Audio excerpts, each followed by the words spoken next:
एक दिन में एक विषय को कैसे पूरा करें? यह सवाल बहुत से स्टूडेंट का होता है। तो क्या इसका सॉल्यूशन आज आप इस वीडियो में जानने वाले हैं? हाँ बिल्कुल, आपको इस वीडियो में इसका जवाब मिलने वाला है। आपको एक दिन में एक विषय को पढ़ना बहुत जरूरी है। अगर एग्जाम के बहुत बहुत कम दिन बचे हैं तो आपको इस स्ट्रेटजी से पढ़ाई करनी पड़ेगी। एक दिन में हमारा एक विषय पूरा पढ़ा जाए और उसका रिवीजन हो जाए। अगर आप भी इस प्रॉब्लम का सॉल्यूशन ढूंढ रहे हैं तो आप सही वीडियो पर आए हैं और इस पर आपको सॉल्यूशन जरूर मिलेगा। इसके लिए कुछ पॉइंट हैं जो आपको आगे मिलने वाले हैं। पहली टिप्स है, पूरे दिन की प्लानिंग एक दिन पहले की रात में कर लें। जैसे कल हमें कोई विषय पूरा पढ़ना है तो उसकी प्लानिंग आप आज रात में कर लें और उसको पूरा लिख लें कि आप कितने बजे से कितने बजे तक क्या पढ़ेंगे, कितने बजे से कितने बजे तक कौन सा क्वेश्चन पढ़ेंगे या कौन सा टॉपिक पढ़ेंगे या कौन सा पार्ट पढ़ेंगे। इसकी प्लानिंग आप एक दिन पहले कर लें। नंबर दूसरी टिप्स है, जो विषय आपको याद करना है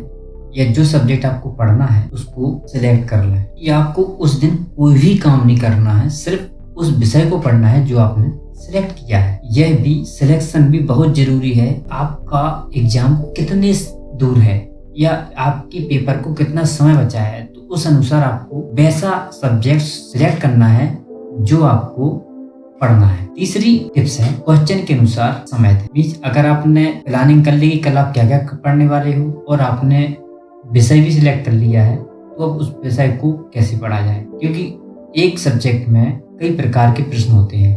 जैसे ऑब्जेक्टिव टाइप क्वेश्चन होते हैं या बहुविकल्प प्रश्न, निश्चित उत्तरीय प्रश्न होते हैं, अति लघु उत्तरीय प्रश्न होते हैं, लघु उत्तरीय प्रश्न होते हैं और दीर्घ उत्तरीय प्रश्न होते हैं। जैसे आपने अपनी कॉपी उठाई, जैसे आपने 1 घंटा दिए, 1 घंटा में मैंने जो भी अपनी कॉपी बनाई उस कॉपी को पूरा पढ़ूंगा और अगले घंटे में मैं क्या करूंगा, मैंने जो भी अपने नोट्स बनाए हैं मैं उनको पढ़ूंगा। इसके बाद जो भी मेरे सब्जेक्ट में डायग्राम्स हैं उनको मैं बनाऊंगा और मान लो 1 घंटा मैंने ऑब्जेक्टिव टाइप क्वेश्चन पूरे पढ़ लिए, नेक्स्ट घंटे मैंने निश्चित उत्तरीय प्रश्न को दिया, 1 घंटा मैंने अति लघु उत्तरीय प्रश्न को दिया और 1 घंटा दीर्घ उत्तरीय प्रश्न को दिया। अगर आप ऐसे पढ़ते हो तो आपकी बहुत अच्छी तैयारी होती है। अगर आपने इस अनुसार पढ़ाई भी कर ली, बात आती है रिवीजन की। लास्ट में क्या करना है, आपको जो भी आपने पूरा पढ़ा है उसको एक बार पेज पलटते हुए सिर्फ उसको देखना है।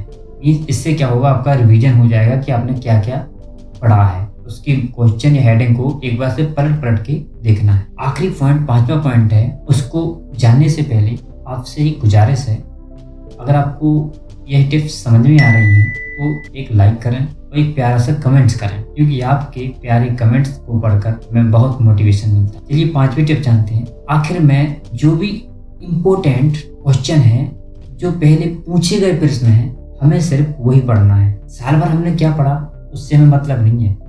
हमें अब आखिरी के समय है तो हमें वही पढ़ना है जो बार बार क्वेश्चन पूछा जा रहा है। उसके लिए आप हेल्प ले सकते हैं मॉडल टेस्ट पेपर। जो आपके पास मॉडल है सब्जेक्ट का, उस मॉडल में अगर आप खोलते हो तो उसमें देखते हो कि क्वेश्चन के बाद कहीं कहीं इंपॉर्टेंट लिखा रहता है, कहीं कहीं पर NCERT लिखा रहता है, कहीं कहीं पर यूपी बोर्ड लिखा रहता है और कहीं कहीं पर सन दिया रहता है कि 2015 में क्वेश्चन ये आया, 2020 में ये आया, 2021 में ये आया या 2017 में ये आया, 2022 में ये क्वेश्चन आया।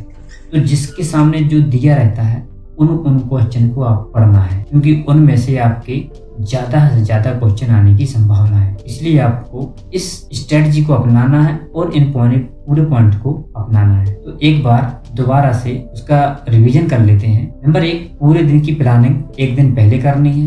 नंबर 2, जो विषय याद करना है उसको सेलेक्ट करना है। नंबर 3, क्वेश्चन के अनुसार समय देना है। नंबर 4, आखिर में विषय का रिवीजन करना है। नंबर 5, इम्पोर्टेंट और जो पहले पूछे गए प्रश्न हैं उनको ही हमें पढ़ना है। आपने वीडियो को लाइक कर ही दिया होगा, आपने एक प्यारा कमेंट आप करने ही वाले हो। अगर आप लोग नए हैं तो चैनल को सब्सक्राइब करें। थैंक यू, फिर मिलते हैं।